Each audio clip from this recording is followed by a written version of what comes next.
I got the 5 QBs: Pickett, Howe, Ritter, Corral, and Willis. Mm-hmm. So over under when we see them this upcoming season.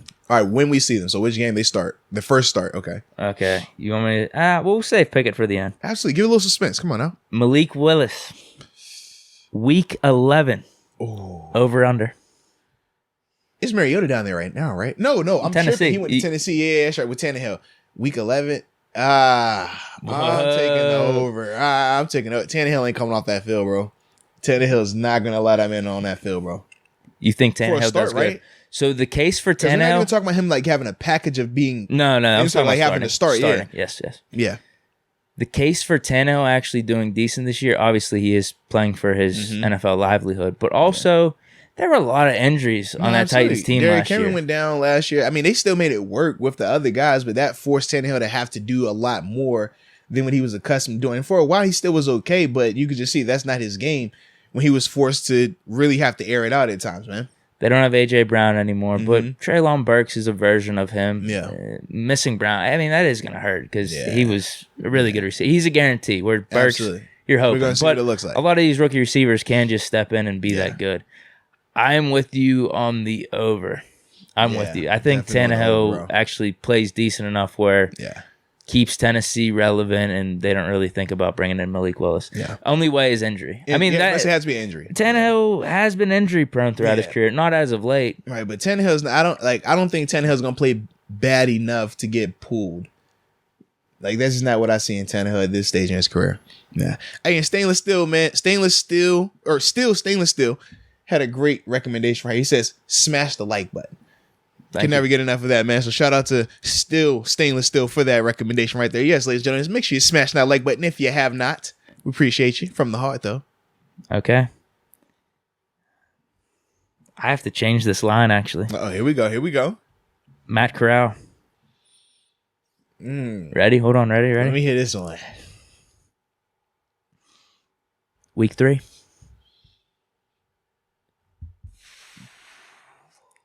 Under. That's tough. I think he's day 1 starter. That's tough. Ooh, that's tough. I think he's beating out Darnold. He had to get to the 3rd week in the season. I'm going to take the over. When we see him? Week 5. Oh, initially I had week 6. I should have kept the line. Yeah, I was like, I feel like it's a week 5 thing, bro. Because like to start that, it's that week 6 line was perfect. Yeah, I should have kept it. I would have said under anyway. Yeah, for me, I would have went under if it was week 6. But yeah, I'm like week 5. I feel like that's when it's gonna happen, bro. It's not about that first quarter of the season, man. They want to ride with their guy to see like, oh man, give Down another chance. Like we believe in him. We already got the money committed to him. But yeah, I say about week 5. So here's what's interesting about this Corral scenario. You could kind of view it maybe as Dalton and Fields last year with the Bears. Yeah, that makes sense. What is Rule looking for here? Because I feel like if you start with Corral right off the bat and you could have him show flashes throughout, then maybe that buys you time. Whereas if you start with Darnold and it's a shit show and you bring Corral in, it's like, why didn't you just roll with Corral the whole time? Yeah, and maybe they just move on to another coach, just kind of like what they did with Fields and Dalton. But the only difference is Fields was first round pick. Was it top 5 from McCracken? I just think Corral's already better than Darnold right now. As weird as that is to say. I know, but it's hard to say that when one is a first round pick and one was a, 3rd round pick? Yeah, here's what I'm thinking, though.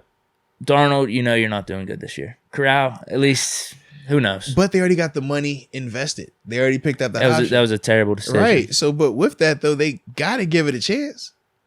They got to. Otherwise, it's looking like, bro, you going to start a 3rd round over a guy that you guaranteed 20-something million to? Like, it's bad business. Yeah. Okay. How? Week 18. Do we see him at all? How? Yeah, I don't think I see him at all, bro. I'm taking the over. Carson Wentz does good enough? Yeah. Carson Wentz has been decent. I mean, even in Indy last year. Well, I guess Howell still has to compete even with Heineke too, right? Yeah. Heineke ain't no slouch, man.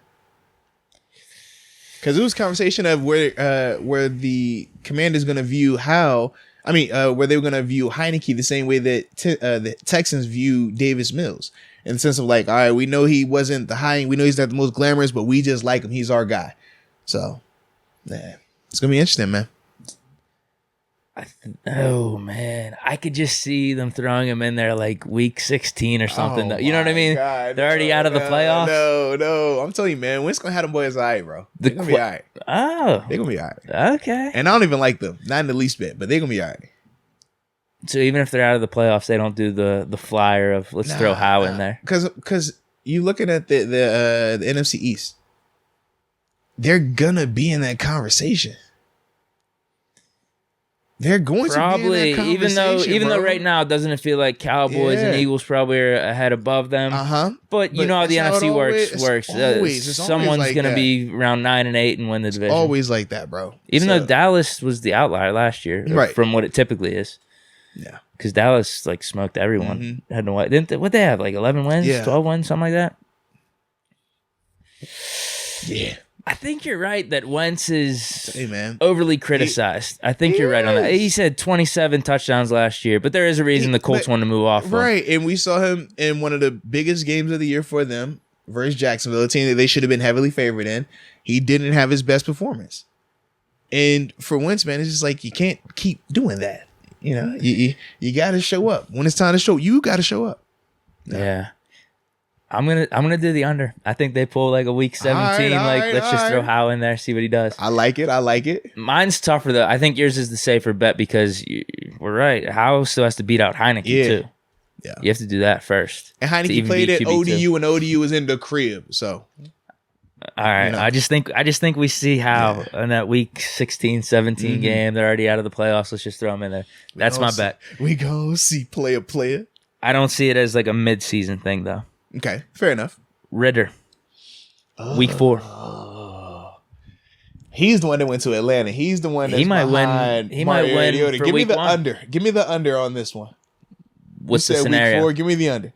I just think. You think he wins week 1? I think that he's a more polished version. I think that he's a more polished quarterback.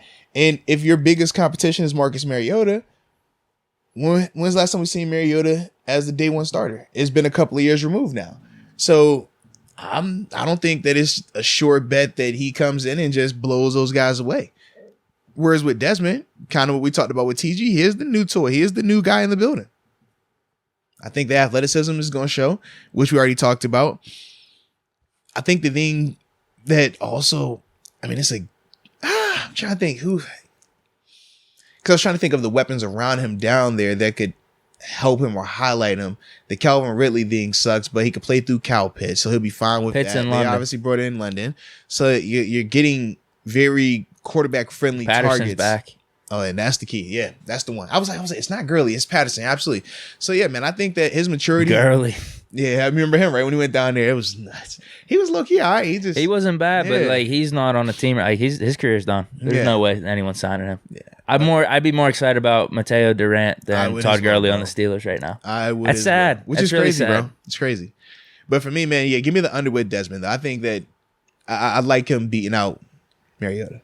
I'm with you. I think it's really predicated on who wins the job in the offseason. Yeah. Because if Mariota wins, I'm taking the over. I think they would stick with on that, yeah. I think they would stick with Mariota a little bit longer. And I actually think Mariota would maybe have success if he won the job with some of those weapons down there. Yeah. That's the question. Does Ritter beat out Mariota? I'd say it's like 50-50 right now. I think he can do it. I think he can too. It's like 50-50. I'm a Ritter guy. Let's go. I don't know what the coach's mentality's down there. Are they willing to take some more risks? Go with the rookie? Arthur Smith, I think that was the one that has the connection to Mariota. When they were, it would have been Tennessee. Tennessee, yeah, that's what he says, the Tennessee connection, or something like that. Yeah. I think so. I think you're right. Yep. So that was a part of why Mariota wanted to go to Atlanta, anyways, to get that reconnection. Okay. Yep. I'll say over. Then because of that. It was like 50-50 toss-up. I'm kind of with you, though. Ritter could just beat him out. No, without a doubt he can, man. And that would obviously be the under. All right, last one. Yeah, it was Tennessee, by the way. Yep. Oh, here we go. Moment of truth. Kenny Pickett. I'm going to do the same thing as Ritter. All right. Week 4, over-under. You know I'm taking under. I'm going with week 1 starter. Kenny Pickett. Fair enough. I hope so. Uh-oh. That's a good line, huh? Yeah, it is. It got you thinking? Well, just because, like, I should have stuck with week 6 on that one. I'm disappointed I fell off that. I'm going to go over because you said week 4. I'll go over because I do think that Trubisky is going to be tough for Kenny to clearly beat out. You think it's the Ritter-Mariota scenario? Yes. I think by week 4, week 5, though, we're looking and we're like, yo, it's good. Mitch is still, he's not playing terrible, but we feel a little bit limited, or we feel like, we want to try something. We need a spark. I think Pickett could at least give us what Mitch is doing and maybe some upside. Correct. And because the whole first round thing that we talked about, in the sense of like, you're going to be feeling that energy. You're going to be feeling the anticipation of when we're going to see him. And we're going to be looking at Mitch like, yo, this is good. It's cool. Going to be that Browns home game that TJ's talking about week 5. Yeah. Yep. So that's why I got Kenny with the over. Okay. I think by like week 5, week 6 when he get that opportunity. Okay. That was good though, man. I like that, dude.